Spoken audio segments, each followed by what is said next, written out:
Magandang araw sa inyong lahat. Ang topic po natin ngayon ay kung paano sugpuin o kalabanin ang air pollution. Lalo na dito sa Bangkok, pag dumarating na ang buwan ng November or early December. Hindi ko sure, basta pag mga ganyang buwan na hanggang Pebrero, Marso po yan. Grabe ang air pollution dito sa Bangkok. Para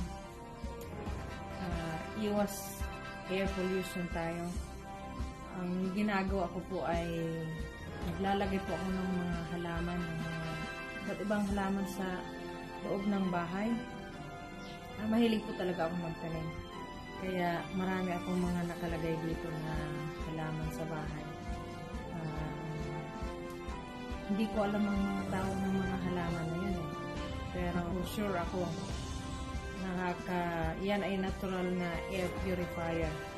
Kaya, tingnan po natin ang iba't ibang halaman na nandito sa bahay. Papakita ko po sa inyo. Yung iba alam ko, katulad ng snake plant. Parang yun lang yata ang alam ko eh. Pero basta sure ako doon na kapag halaman, natural air purifier po yan. Kaya, tunghayan niyo po ang iba't ibang uri ng halaman na nandito sa amin.